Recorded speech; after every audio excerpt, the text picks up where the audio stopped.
सादृश्यमिति विषये सादृश्यमिति विषये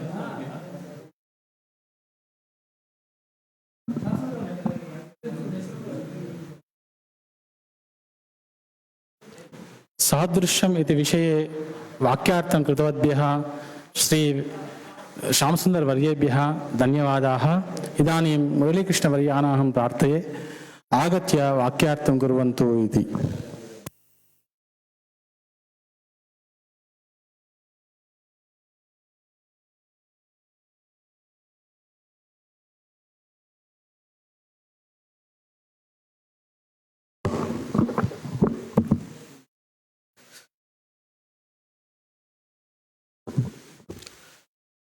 श्री गुरुभ्यो नमः।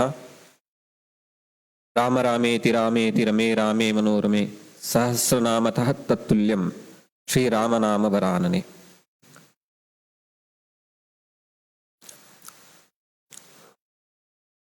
शारदाम्बायै नमः।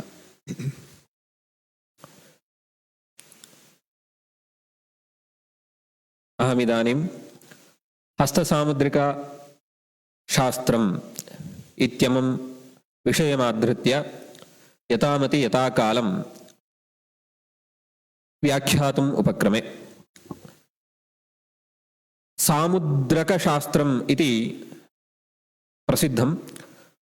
सामुद्रकम् इति शब्दस्य कः अर्थः इत्युक्ते समुद्रे प्रोक्तं सामुद्रम् इति वराहमिहिरहृदविज्ञः भट्टोत्पलः पुरुषलक्षणाध्याये व्याख्याति। अतः एवमेव शब्दकल्पद्रुमकारः अनन्तरं वाचस्पत्यकोशे च कोशकारश्च सामुद्रकशास्त्रं नाम स्त्रीपुं लक्षणज्ञापकं शास्त्रं सामुद्रकशास्त्रम् इति व्याख्यान्ति। एवमेव लोके कन्नडभाषायां तेलुगुभाषायां हिन्दीभाषायां च सामुद्रिकशास्त्रम् इति प्रयोगः दृश्यते। सामुद्रकशास्त्रम् इत्यत्र उन् प्रत्ययविधानेन समुद्रेण ऋषिणा प्रोक्तं शास्त्रम् इत्यपि कोशकाराः वदन्ति। अतः तत्र उन् प्रत्ययविधानेन सामुद्रकशास्त्रम् इति साधुत्वं दर्शयन्ति। लोके सामुद्रिकशास्त्रम् इत्यस्ति किल इति बहूनां जिज्ञासा अत्र। अयमपि शब्दः उणादिप्रत्ययविधानेन साधुतां भजते इति बहूनाम् अभिप्रायः अस्ति। अतः सामुद्रिकशास्त्रं सामुद्रकशास्त्रम् इति। वस्तुतः सामुद्रकम् इत्यनेन लक्षणशास्त्रम् इति। इदं शास्त्रं कुत्र अन्तर्भवति ज्योतिषशास्त्रे इत्युक्ते ज्योतिषशास्त्रस्य त्रयः स्कन्धाः सिद्धान्तः संहिता होरा इति। तत्र संहितास्कन्धे यतः जनपुष्टिक्षयवृद्धिद्विरतुरङ्गादीनां सकलवस्तूनां लक्षणमुदितं संहितास्कन्धे इति प्रश्नमार्गकारस्य संहितास्कन्धस्य लक्षणं निरूपितं प्रश्नमार्गकारेण। अतः लक्षण नानाविधलक्षणानि अतः शरीरगतलक्षणानि त्रयोदशलक्षणानि उन्मानमानगतिसंहतिसार सत्त्ववर्ण ऋजुता इत्यादयः त्रयोदश विषयाः एकस्य पुरुषस्य शरीरे भवन्ति। तेषां लक्षणानि तानि लक्षणानि दृष्ट्वा दैवज्ञः फलानि अनुमानेन कथयेत्। यतः केरलीयशास्त्रज्ञाः अपि ज्योतिषशास्त्रज्ञाः अपि तत्र शशाङ्कशारदीये अनन्तरं स्कान्दशारीरकम् इति ग्रन्थद्वयं वर्तते। हस्तरेखा परकं ग्रन्थद्वयं तत्र अपि हस्तरेखा लक्षणानि दृष्ट्वा फलानि अनुमेयानि इति उक्तमस्ति। यतः तत्रापि शशाङ्कशारदीये शरीर लक्षणानि अवश्यं द्रष्टव्यानि। यतः एते गूढाः पदार्थाः दैवज्ञेन द्रष्टव्येषु विषयेषु गूढाः पदार्थाः अपि भवन्ति, अगूढाः पदार्थाः अपि भवन्ति इति विषयद्वयं प्रस्तौति। तत्र अगूढपदार्थाः भवन्ति जातकम् अथवा शकुनादिकम्, अर्थात् यच्च साक्षात् द्रष्टुं शक्यते तत् इति। अगूढपदार्थेषु शरीरगतरेखाः, हस्तगतरेखाः, अन्यानि च लक्षणानि भवन्ति। तानि च लक्षणानि संहितास्कन्धानुसारेण सम्यक् विचिन्त्य वक्तव्यानि इति स्कान्दशारीरके अनन्तरं शशान्तशारदीये च निरूपितमस्ति।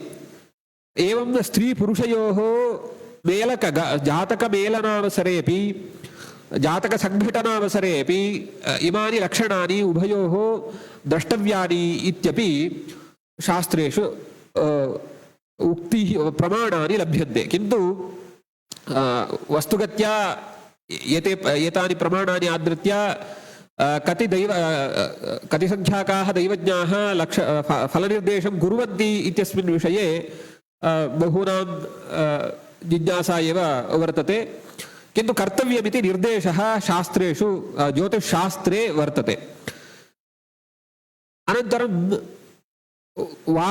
वामभागे तु नारीणां दक्षिणे पुरुषस्य च इति नियमः। अर्थात् वामभागगत हस्तेन स्त्रीणां शुभाशुभलक्षणानि, दक्षिणगतहस्तेन स्त्रीणां पुरुषाणां शुभाशुभलक्षणानि वक्तव्यानि, फलानि आदिशेत ततः इति शास्त्रेषु निरूपितं। किन्तु कीरो इत्यादयः वैदेशिकाः भारते एव अधीत्य हस्तसामुद्रिकां सामुद्रिकशास्त्रं, केवलं सामुद्रिकशास्त्रम् इत्युच्यते चेत् शरीरगत सर्वाणि लक्षणानि, हस्तसामुद्रिकम् इत्युच्यते चेत् करतलगतरेखाभिः लक्षणानि, शुभाशुभफलानि यत्र ज्ञाप्यन्ते तत् शास्त्रम् इति एवं मर्यादा कल्पनीया, सीमा कल्पनीया अस्माभिः, सीमा कल्पनीयम्। अनन्तरं तत्र अतः वामदक्षिणयोः उभयोः अपि लक्षणानि, करयोः वामदक्षिणकरगताः रेखाः सम्पूर्णतः दृष्ट्वा फलानि अनुमेयानि इति वैदेशिकानाम् अभिप्रायः। वैदेशिकानां तत्र कीरो इति नामकः कश्चित्, सः भारते एव अधीत्य गतवान्। किन्तु भारतीयाः विपश्चितः वदन्ति वामभागे स्त्रीणां दक्षिणभागे पुरुषाणाम् इत्युक्त्वा ततः करतलगतरेखाः द्रष्टव्याः, ततः फलानि वक्तव्यानि इति उक्तम्। अतः रेखाः द्रष्टव्याः इति चेत् ताः रेखाः काः, स्थानानि कानि, लक्षणनिर्देशः कथम् इति विचारः। तत्र स्थूलतया केचन विचाराः अत्र उपस्थाप्यन्ते मया। अतः दक्षिणकरः अयं वर्तते। अत्र दक्षिणकरे हस्ततले ग्रहाणां स्थानानि भवन्ति, रेखाः भवन्ति। अनन्तरम् अङ्गुलीपर्वसु विविधानि स्थानानि यानि वर्तन्ते, तानि स्थानानि राशिसूचकाः इत्यपि उक्ताः। अतः क्रमशः अहं स्थानानि निरूपयामि स्थूलतया। फलनिर्देशादिविषये विस्तृतचर्चा अपेक्षिता, विस्तृतं चिन्तनम् अपेक्षितं, तत् कालान्तरे विधातुं शक्यते। अत्र इदानीं कालेन बद्धाः वयं विद्यतः यावत् सूक्ष्मतया इति न, स्थूलतया एव विचारान् वयं कुर्मः। अतः अत्र करतले आदौ मणिबन्धस्थानम् इति किञ्चित् वर्तते, यत्र कङ्कणवलययोः परिधानस्थानं वर्तते तत्। अतः अत्र तिस्रः रेखाः भवन्ति इति आचार्याणां विचारः। अत्र तिसृषु रेखासु भक्तेः ज्ञानस्य विद्यायाः इति तिस्रः रेखाः। यत्र रेखाः न सन्ति तेषां तत् नास्ति इति न, तत् द्वित्रिसंवादादि कर्तुं, नाम संवादार्थं शुभाशुभफलनिर्देशार्थं पुनः संवादः कर्तव्यः। यथा भावस्थ भावकारक भावादिप भावदृष्टा इति चतुर्णां विषयाणाम् आधारेण शुभाशुभफलनिर्देशार्थं वयं संवादं कुर्मः जातकेषु, तथा अत्रापि करतलगतरेखाः स्थानानि सम्यक् अवलोक्य तस्य संवादः कर्तव्यः, शुभाशुभफलानि निर्देष्टव्यानि इति विचारः। अतः अत्र तिस्रः रेखाः भवन्ति ताः रेखाः शास्त्रस्य भक्तेः विद्यायाः अथवा ज्ञानस्य च इति मणिबन्धस्थानस्य लक्षणम् अनन्तरम् उपरि अयं भागः वर्तते करतलगतरेखायाः स्थानार्थम् अपेक्षितं स्थानम् एतत् अत्र रेखाणाम् अपेक्षया आदौ ग्रहाणां स्थानानि निरूपयामि इयञ्च कनिष्ठिकायाः अधोभागे इदं स्थानं वर्तते बुधस्य स्थानम् अर्थात् बुधग्रहेण ये विचाराः चिन्तनीयाः वर्तन्ते ते विचाराः इतः अपि चिन्तयितुं शक्याः इति अभिप्रायः एवमेव अनामिकायाः अङ्गुल्याः अधोभागे इदं स्थानं यद्वर्तते रविस्थानम् इति उच्यते अनन्तरम् एषा या मध्यमाङ्गुली वर्तते अत्र शनेः स्थानम् एषा या अङ्गुली वर्तते तर्जन्याः अधोभागे गुरोः स्थानम् अत्र इयमङ्गुली अङ्गुष्ठाङ्गुली एतस्याः अधोभागे एतत् स्थानं वर्तते उच्चस्थानम् इति कथयामः इदं च स्थानं शुक्रस्य एतस्य सम्मुखभागे विद्यमानं स्थानं चन्द्रस्य कुजस्य स्थानद्वयं गुरोः शुक्रस्य च मध्यभागे कुजस्य स्थानं बुधस्य चन्द्रस्य अधोभागे कुजस्य स्थानम् एवं कृत्वा कुजस्य स्थानम् इति कल्पयन्ति अत्र यानि स्थानानि रेखाः च निरूप्यमाणाः वर्तन्ते तानि सर्वाण्यपि अस्माकं भारतीयानां विदुषां मते विद्यमानानि स्थानानि वैदेशिकानां विपश्चितां मते तु स्थानानि कतिपयस्थानानि भिन्नानि भवन्ति तच्च विचारः अन्यः अनन्तरम् अत्र स्थानानि जातानि अनन्तरं राशयः अपि अङ्गुलीषु भवन्ति इति यतः लग्नादिभावानाम् अनन्तरं राशीणां च चिन्तनम् अङ्गुलीगतपर्वसु चिन्तनीयाः राशयः इति विचारः अत्र मेषः वृषभः मिथुनः कर्कः सिंहः कन्या तुला वृश्चिक धनु मकर कुम्भ मीन इति राशयः 12 राशयः एतेषु चिन्तनीयाः पर्वसु इति विचारः अनन्तरम् एषा रेखा वर्तते आयुष्यरेखा एतया रेखया आयुषः चिन्तनं कर्तव्यम् इति अत्रापि यवमानेन फलनिर्देशकाले यवमानेन फलानि अनुमेयानि इति हस्तरेखाशास्त्रविदाम् अभिप्रायः अत्र दीर्घरेखासु यवः दीर्घाकारेण स्थापनीयाः लघ्वीषु रेखासु एषा लघ्वी रेखा या रेखा मुख्याः रेखाः दीर्घाकाराः भवन्ति तासु रेखासु यवाः दीर्घाकारेण संस्थाप्य एकाः यवः इत्युक्ते 10 वर्षप्रमाणात्मकं प्रमाणं सूचयति एकः यवः इति स्वीक्रियते एवं लघ्वीषु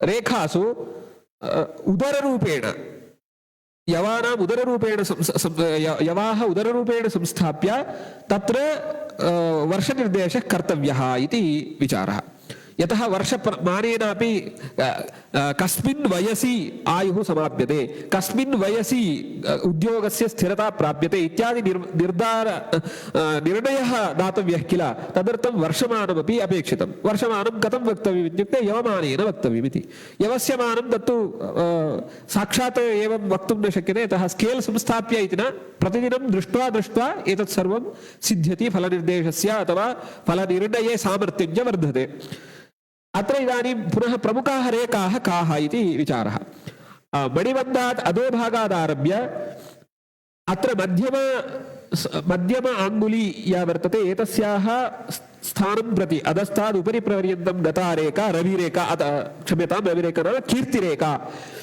भाग्यरेखा इत्यपि उच्यते एषा रेखा शुद्ध रेखायाः लक्षणं कथम् इत्युक्ते शुद्धा स्यात् छिन्ना न भवेत् भिन्ना न भवेत् गभीरा स्यात् दीर्घा स्यात् अनन्तरं कमलवर्णसदृशा रेखा या वर्तते सा रेखा उत्तमफलदायिका अर्थात् तद्विषयकं फलं पूर्णतया जातकः अनुभवति इति विचारः अत्र वर्तते अनन्तरम् अत्र तर्जन्याः अनन्तरम् अंगुष्ठस्य च मध्यभागे विद्यमाना एषा या तिर्यग्गामी रेखा एषा पितृरेखा इति उच्यते अनन्तरम् एषा रेखा मातृरेखा इति उच्यते अत्र स्वास्थ्यरेखा इति काचित् भवति, एषा रेखा स्वास्थ्यरेखा इति। अर्थात् मणिबन्धात् अधोभागादारभ्य कनिष्ठिका मूलगामिनी या रेखा भवति सा स्वास्थ्यरेखा आरोग्यरेखा इत्यपि उच्यते। कतिपयजनानां भवति, केषाञ्चन न भवति एषा रेखा। प्रमुखतया आयुष्यरेखा, भाग्यरेखा, अनन्तरं मातृरेखा एवं पितृरेखा। पितृरेखा कदाचित् कर्मरेखा इत्यपि उच्यते, किन्तु सामान्यतः एतेषाम् आधारेणैव वयं शीर्षरेखा इति या वर्तते तया एव वयं मातृरेखा एव शीर्षरेखा इत्यपि उच्यते। आयुष्यरेखा कीर्तेः विषये अपि फलसूचनां ददाति इत्यपि अस्ति। अनन्तरं रविरेखा इति काचित् लघ्वीरेखा वर्तते, एषा पुण्यरेखा इत्यपि उच्यते, कीर्तिरेखा इत्यपि उच्यते। यशसः विषये प्रमुखतया अथवा काव्यकर्तारः, काव्यनिर्माणे कुशलाः ये भवन्ति अथवा साहित्यशास्त्रे अलङ्कारशास्त्रे च निपुणाः ये भवन्ति, सामान्यतः संस्कृतज्ञानां हस्ते सामान्यतः एषा रेखा एतस्मिन् स्थाने रविस्थाने सामान्यतः भवति, तत्तु द्रष्टुं शक्यते। इदानीम् एताः प्रमुखाः रेखाः। अनन्तरम् अत्र करमस्थानम् इति कथयामः। करमस्थानं नाम पृष्ठभागस्य करतलस्य च यत्र संयोगः भवति एषः भागः करमप्रदेशः इति उच्यते। करमदेशे अत्र विद्यमानाः एताः रेखाः भवन्ति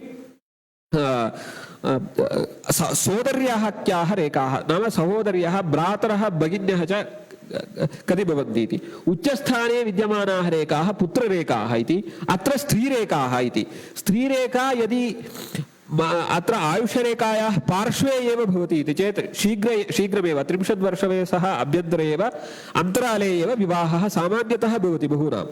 उपरि गतम् अस्ति चेत् कुजदोषः अस्ति अथवा तस्य विवाहे विलम्बः, शनेः सम्बन्धः जातके, एवं जातकस्य करतलगतरेखाणां च संवादं कर्तुं शक्यते बहूनां।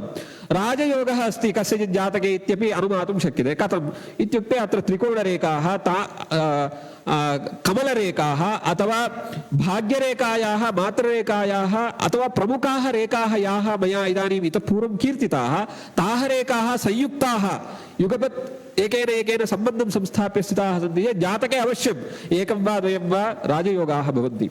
एतत् भवतां हस्तं संवीक्ष्यापि अनुमातुं शक्नुवन्ति। जातकमपि भवन्तः दर्शयन्तु, हस्तकरतलगतरेखाः अपि पश्यन्तु, भवन्तः स्वयमेव एतत् अधिगन्तुं शक्नुवन्ति। अनन्तरं गुरुरेखा इति, गुरुस्थानमिति यत् स्थानं मया उक्तं तत्र गुरुस्थाने यदि गुणनचिह्नम् अर्थात् क्रॉस् चिह्नम् अस्ति तत्सर्वं शोभनं, पुण्यस्य वर्धकं, शुभफलानि कुर्वन्ति। अथवा तत्र त्रिकोणचिह्नं, चतुष्कोणचिह्नम् अस्ति चेत् अवश्यं सः अध्यापकः अथवा सः मार्गदर्शकः अथवा सम्यक् व्याख्यानकर्ता भविष्यति, व्याख्याता भवति। कुत्रापि सः व्याख्यानं कुर्वन् वा अथवा पुराणप्रवचनं कुर्वन् वा भवति इति अवश्यं वक्तुं शक्नुमः वयम्।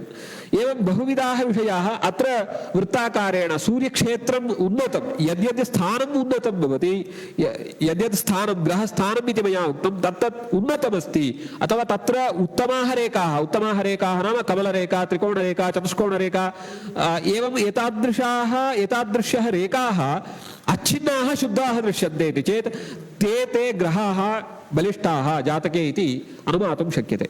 एवं बहुविधाः विषयाः, अतः एव आचार्याः, केरलीयाः आचार्याः स्कान्दशरीरे अथवा शशाङ्कशारदीयादिग्रन्थे इमानि गूढानि लक्षणानि, अतः गूढलक्षणानि अपि यतः जातके लिखिताः सर्वोऽपि विषयः शुद्धः स्यात् इति नास्ति, किन्तु हस्ते तु विद्यमानः विषयः तस्यैव, तदा अन्यस्य भवितुं नार्हति। अतः सः गूढः।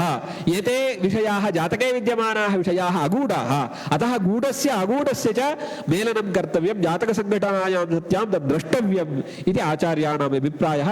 किन्तु एतद्विषये इतोपि बहुविधाः विषयाः वक्तुं शक्नुमः।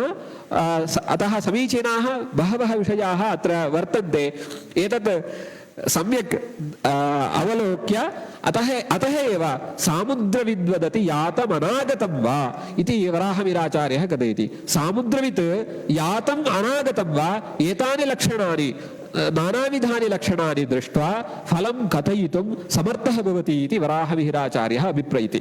एवं हस्तसामुद्रिकशास्त्रम् अथवा हस्तसामुद्रकशास्त्रम् इत्येतत् सर्वजनोपकारकम् इत्यत्र नास्ति संशयलेशः इत्युक्त्वा मदीयवाग्व्यापारात् अहं विरमामि। सर्वेभ्यः अहं धन्यवादान् वितनोमि। धन्यवादः।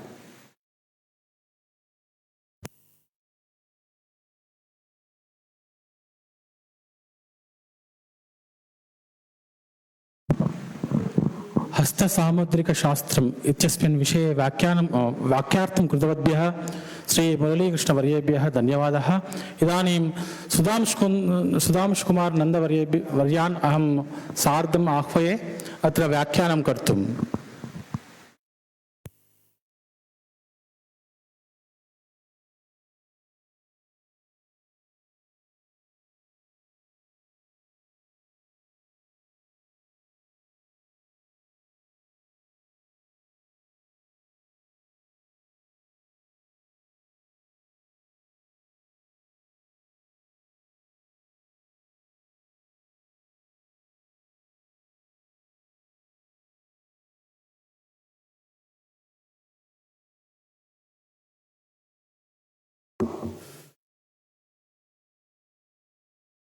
अचिंत्य व्यक्त रूपाय निर्गुणाय गुणात्मने समस्त जगदाधार मूर्तये ब्रह्मणे नमः। नमः शंकर शारदाभ्यं नमः सभापतिभ्यश्च। अस्यां सभायां वास्तुशास्त्रम् आधारीकृत्य वास्तुशास्त्रोक्त गृहनिर्माण विधिः अमुं विषयं स्वीकृत्य किञ्चित् यथामति विवृणोमि। आदौ पश्यामः चेत् वास्तुशास्त्रं किमिति पश्यामः चेत् सिद्धान्त संहिता होरा रूपस्कन्ध त्रयात्मकं वेदस्य निर्मलं चक्षुः ज्योतिषशास्त्रम् अकल्मषम्। तत्र त्रिषु स्कन्धेषु संहिता स्कन्धान्तर्गतं भवति वास्तुशास्त्रम्। अस्य वास्तुशास्त्रस्य प्रयोजनं कुत्र? तत्र गृहनिर्माणे गृहनिर्माणे अस्य शास्त्रस्य प्रयोजनं कथं कर्तुं शक्यते? गृहारम्भात् तत्र गृहस्य अन्तिमं यावत् के प्रक्रियाः उक्ताः इत्यादि विषये इदानीं वच्मि। तत्र वास्तुशास्त्रं नाम किम् इत्युक्ते वासोपयोगिस्थलं वास्तु इति, अथवा वासयोग्या भूमिः वास्तु इति वक्तुं शक्यते। निवासयोग्या भूमिः देवतानां नराणां च गजगो बाजिनामपि निवासयोग्या भूमिः वास्तु इति। तत्र प्राणिनः पुनः एवमपि वक्तुं शक्यते प्राणिनः यत्र वसन्ति तद् वास्तु इति। प्राणिनः नाम न केवलं मानवाः। तत्र मीनाः जले वसन्ति, खेचराः नीडे वसन्ति, व्याघ्राः वने वसन्ति इत्यादिषु एवं पश्यामः चेत् सर्वेषां प्राणिनां सर्वं वास्तु इति वक्तुं शक्यते वा? निवासयोग्या भूमि वा प्राणिनो यत्र वसन्ति इत्यस्मिन् सन्दर्भे न, तथा वक्तुं न शक्यते। वास्तु एव तेषामपि। मीनाः जले वसन्ति, तेषामपि तद् वास्तु, परन्तु तथा वक्तुं न शक्यते, यतोहि शास्त्राणां प्रयोगः केवलं मानवस्य कृते एव। ऋषयः मुनिऋषयः एव अस्माकं शास्त्राणि रचितवन्तः इति हेतोः मानवस्य कृते एव अस्य प्रयोगः इति कारणात् तत्र वास्तुशास्त्रम् अथवा वास्तु इति शब्दः प्राणिनः इत्युक्ते मानवः इति स्वीकरणीयः। मानवाः यत्र वसन्ति तद्वास्तु इति। पुनश्च वासयोग्या भूमिः वास्तु, तत्सम्बन्धितं शास्त्रं वास्तुशास्त्रं। तस्य सम्बन्धः यत्र विद्यते वास्तुसम्बन्धितं शास्त्रं वास्तुशास्त्रम् इति। अत्र नानाविधाः निर्माणप्रक्रियाः उक्ताः वर्तन्ते अस्मिन् शास्त्रे।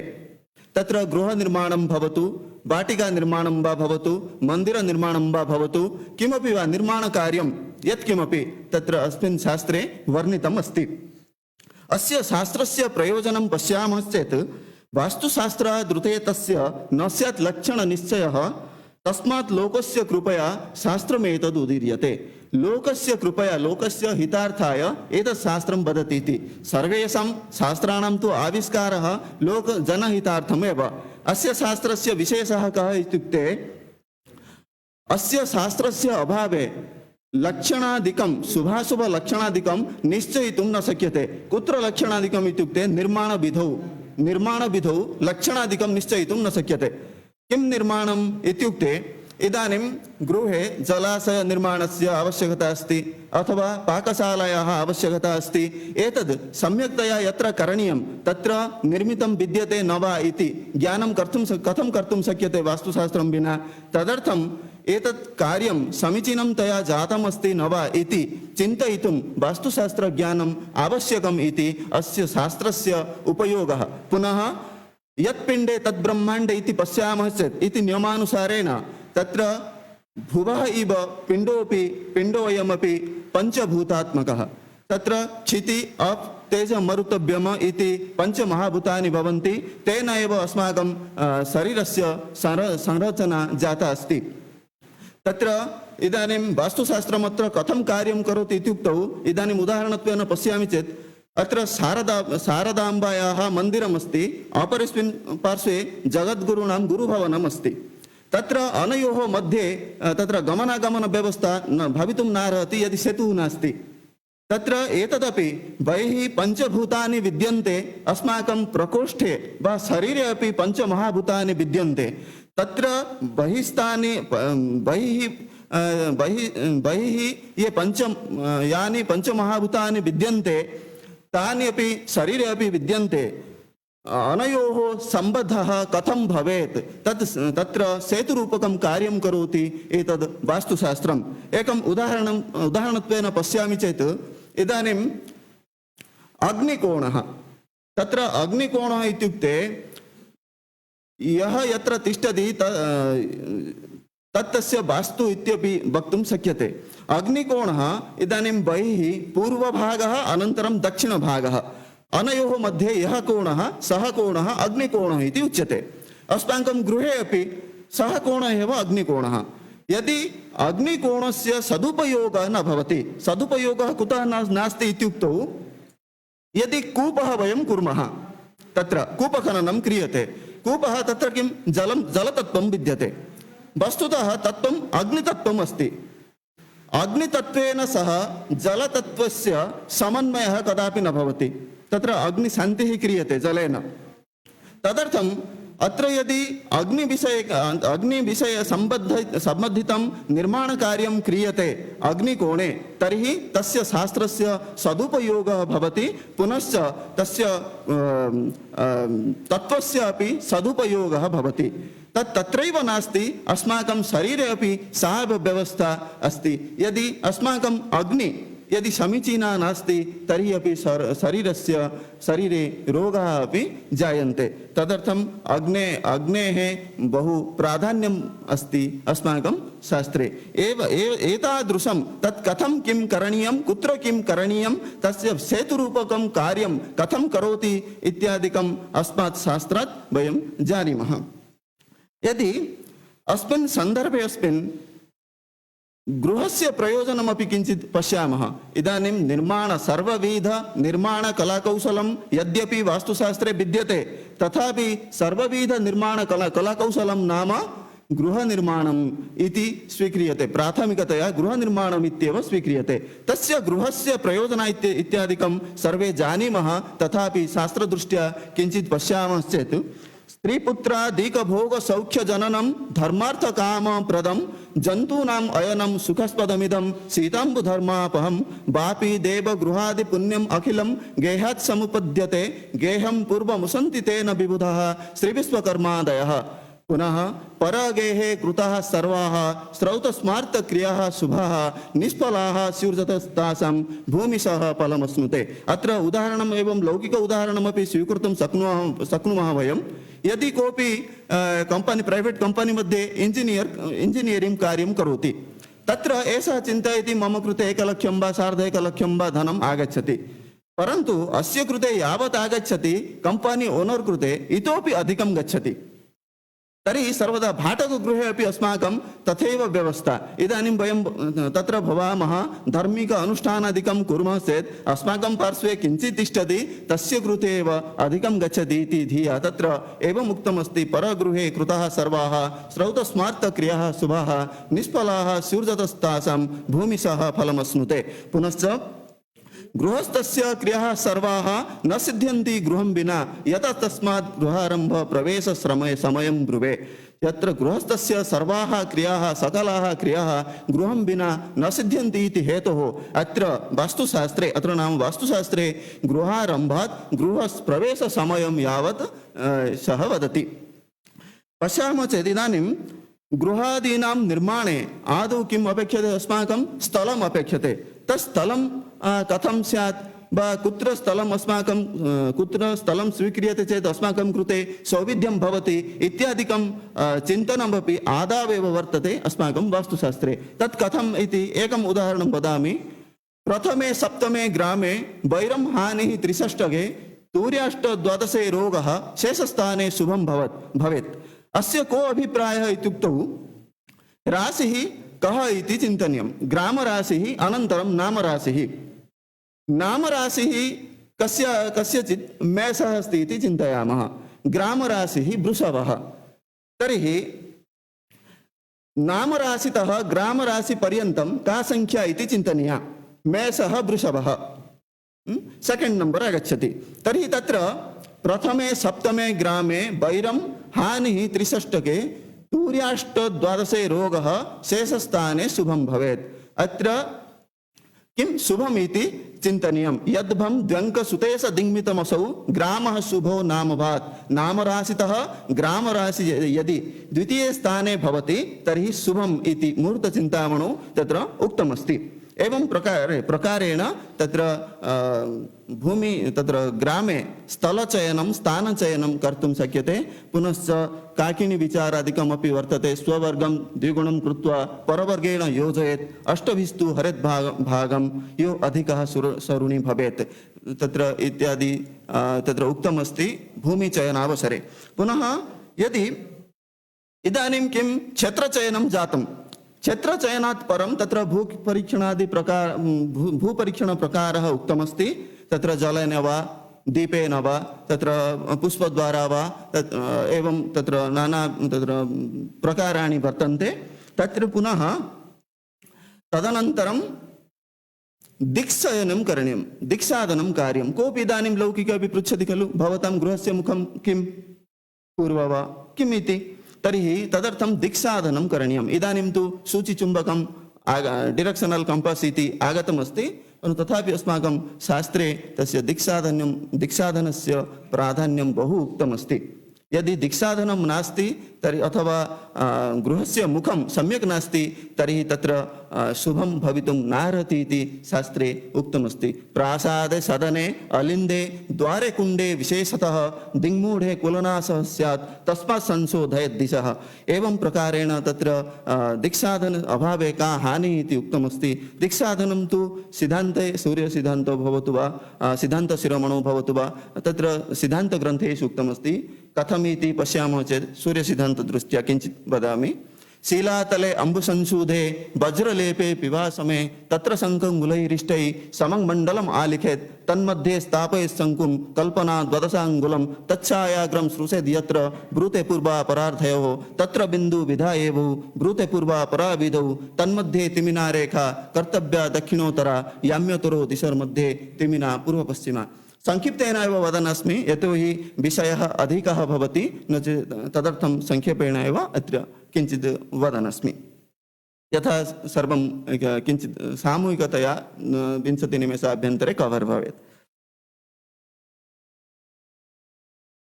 इदानीं दिक् साधनं यदा भवति तदा अस्माकं किं गृहनिर्माणार्थं सिद्धाः वयम् इति वक्तुं शक्नुमः। परन्तु यदा कदापि गृहनिर्माणं कर्तुं न शक्यते तदर्थं पञ्चाङ्गशुद्धिः अपेक्षते।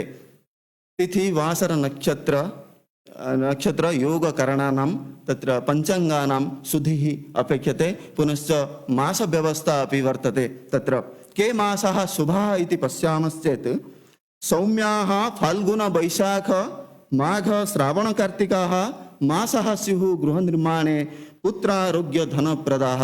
एते मासः फाल्गुन वैशाख माघ श्रावण कार्तिक एते मासः गृहनिर्माणे किं शुभदायकाः पुत्र आरोग्य धनप्रदायकाः भवन्ति इति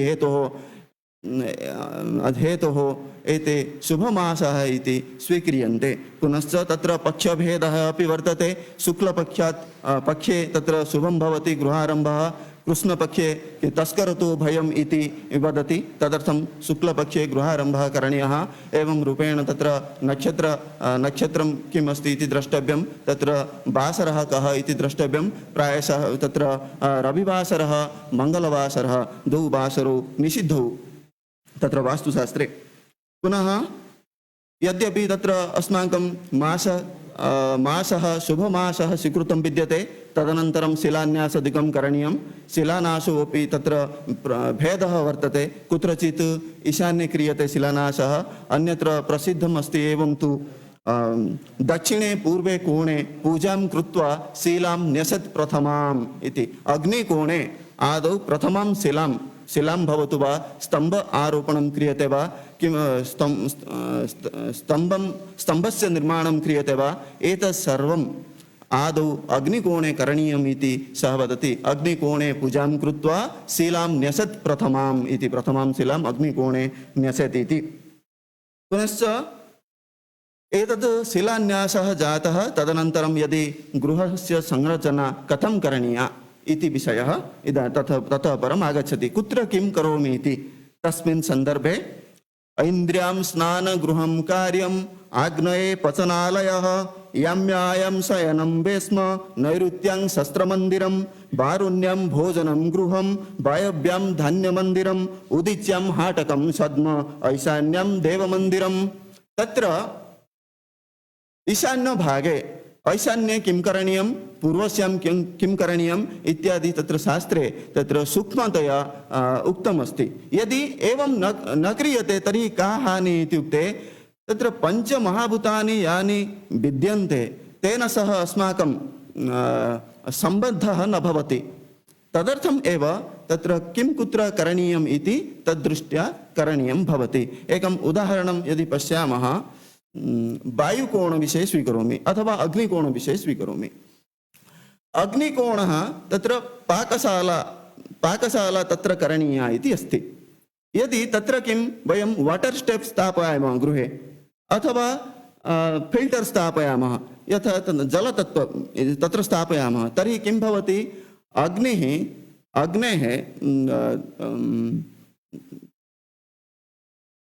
शान्तत्वम् आगच्छति।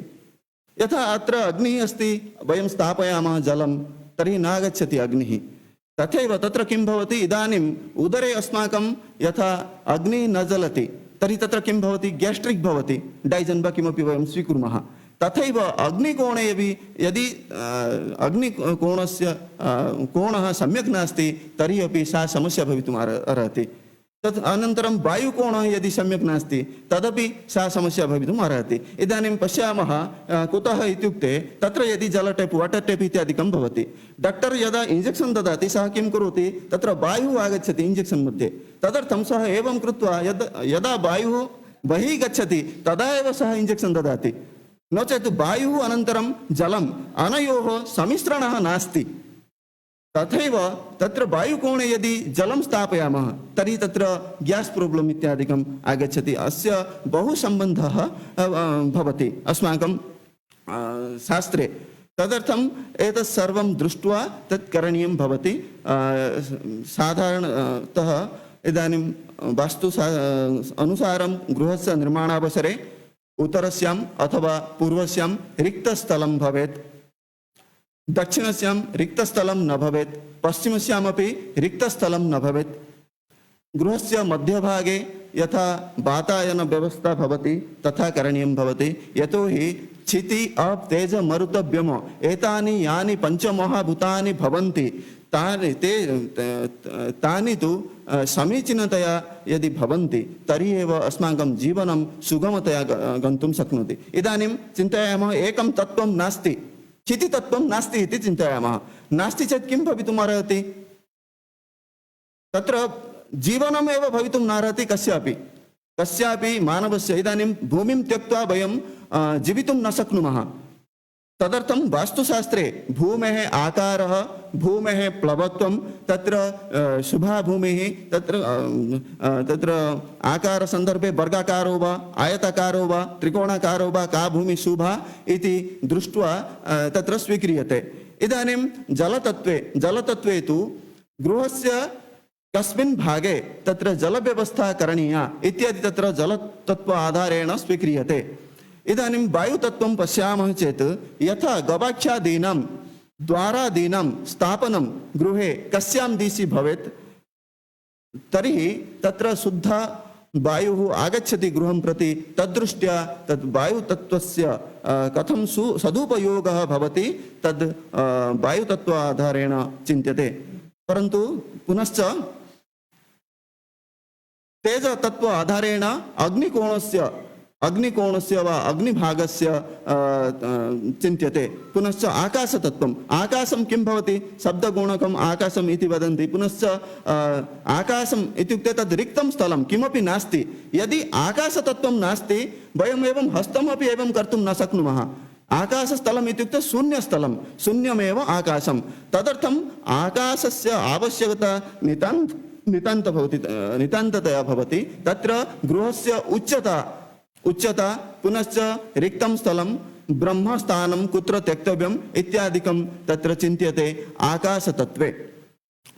एवं प्रकारेण किञ्चित् तत्र संरचना क्रियते वास्तुशास्त्रदृष्ट्या गृहस्य। पुनः एतद् यदा जातं सर्वं निर्मितमस्ति, अस्माकं विधानमस्ति गृहप्रवेशः करणीयः। गृहप्रवेशं विना वयं तत्र गन्तुं न शक्नुमः। अस्माकं यथा परम्परा विद्यते तत्र कथम् इत्युक्ते शुभदिने पञ्चाङ्गशुद्धिं यदा अस्ति तदा एव गृहप्रवेशः करणीयः। तद् मुहूर्तचिन्तामणौ एवं विद्यते। मृदुध्रुवक्षिप्रचरेषु मूलभे वास्त्वर्चनं भूतबलिं च कारयेत्। त्रिकोणकेन्द्राय धनत्रिगैः शुभैर्लग्ने त्रिषष्ठाय गतैश्च पापकैः। सुधाम्बुरन्ध्रे बिजनूर्भमूर्तौ व्यर्कार रिक्ता चरदर्श चैत्रे। अग्रे अम्बुपूर्णं कलशं द्विजाश्च कृत्वा विशद्वस्म भकूटशुद्ध्यम्। एवं तत्र पञ्चाङ्गशुद्धिं दृष्ट्वा गृहप्रवेशः करणीयः। एतादृशं कृत्वा यः एकः यजमानः यदि गृहं प्रविशति तर्हि सः सुखेन स्वस्य जीवनयापनं तस्मिन् गृहे चिरकालं यावत् तस्य पुत्रपौत्रादयः अपि सुखेन तस्मिन् गृहे स्थातुं शक्नुवन्ति। तत्र एवमपि उक्तमस्ति विधानं यथा चलति अस्माकं लौकिकविधानं, यद्यपि कोऽपि शास्त्रं न जानाति चेदपि तत्र लौकिकविधानम् एकम् अस्ति।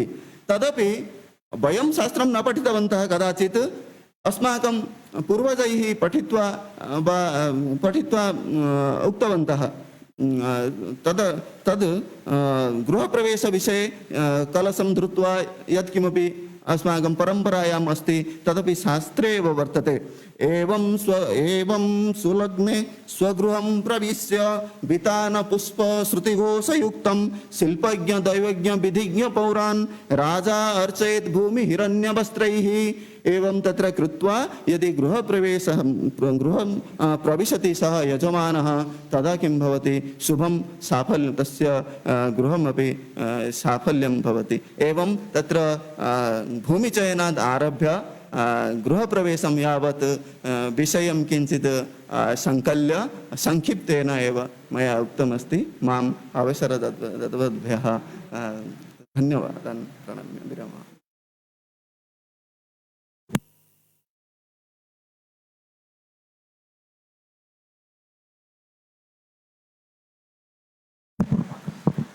वास्तुशास्त्र अंगतया गृहनिर्माणविधि इत्यस्मिन् विषये वाक्यार्थं कृतवद्भ्यः सुधांशुकुमार नन्दवर्येभ्यः धन्यवादः। इदानीम् अध्यक्षवचोभिः श्री सूर्यनारायण भट्टवर्याणां प्रार्थये अध्यक्षवचोभिः अस्मान् अनुगृह्णन्तु, वाक्यार्थमपि कुर्वन्तु इति प्रार्थये।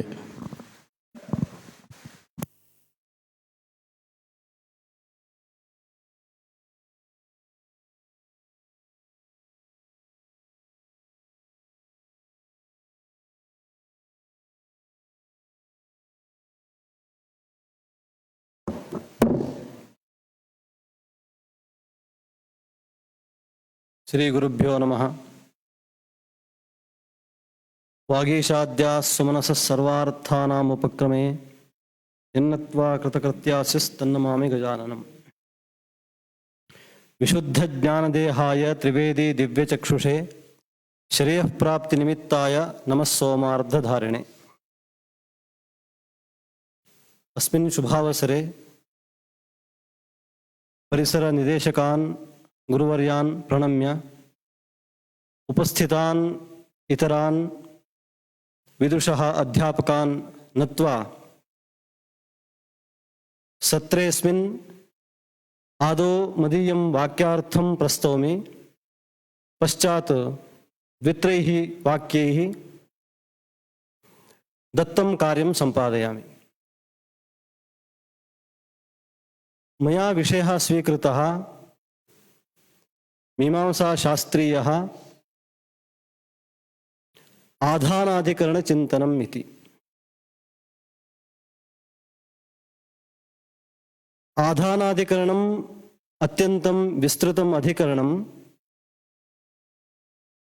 तत्र यथासमयं मया केचन विषयाः उपस्थाप्यन्ते अधिकरणदृष्ट्या एव। इदम् आधानाधिकरणं जैमिनिप्रणीतद्वादशलक्षण्यां द्वितीयाध्याये तृतीयपादे तृतीयम् अधिकरणम् आधाने असर्वशेषत्वात् इति सूत्रेण उपनिबद्धम्। अधिकरणस्य आरम्भे इयं संगतिः द्वितीयम् अधिकरणम् अवेष्ट्यधिकरणं, तृतीयपादस्य द्वितीयम् अधिकरणम् अवेष्ट्यधिकरणं। तत्र राजसूयाङ्गतया अवेष्ट्यधिकरणे अधिकारी कः अथवा प्रयोगः कथम् अनुष्ठेयः इति चिन्तनं कृतम्। राजसूयान्तर्गतत्वात् अवेष्ट्यधिकरणे राजन्यः एव अधिकारी भवति, राजन्येनैव इदम् अनुष्ठेयं भवति। यदि राजसूयात् बहिः इदम् अनुष्ठानम् अभिलषितम् इतराभ्यामपि द्वाभ्यां वर्णाभ्याम् एतद् अनुष्ठेयं भवति। तर्हि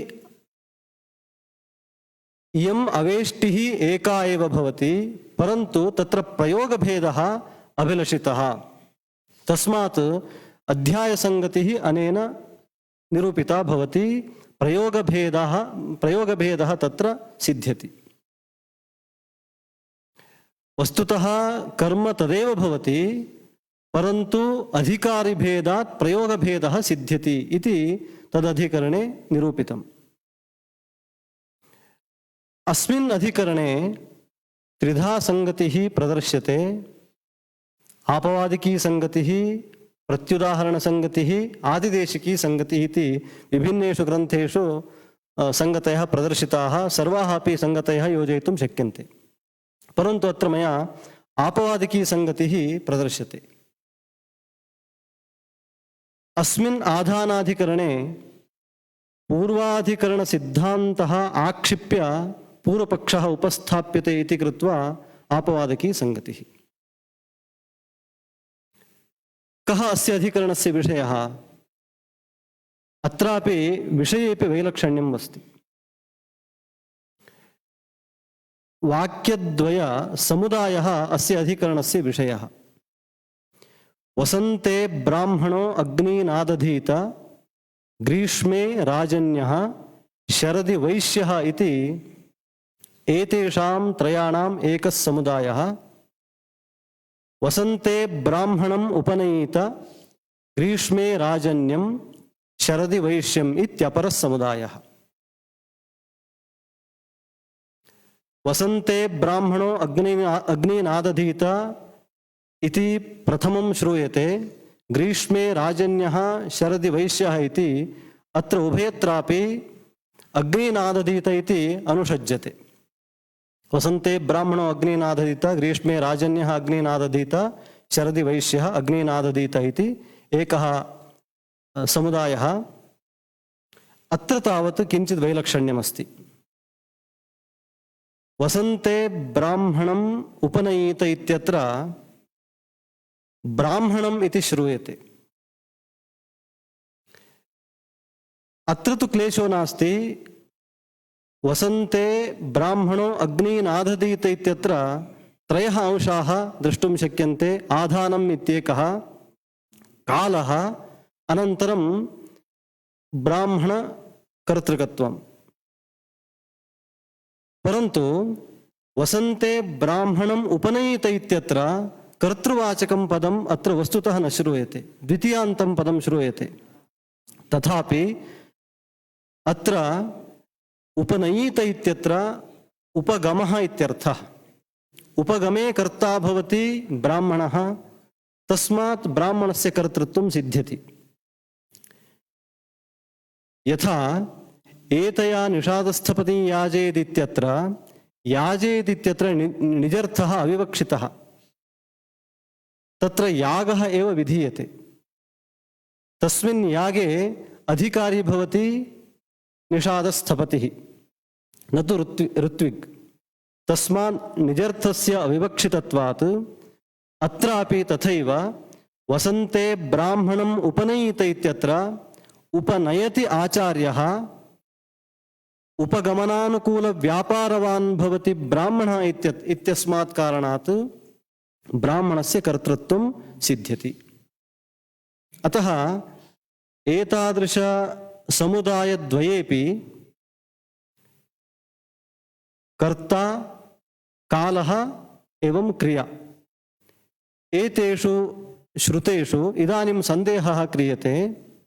एवं सन्देहो भवति, एकैकं वाक्यम् आदाय सन्देहः प्रदर्श्यते। वसन्ते ब्राह्मणो अग्निनादधीत इत्यत्र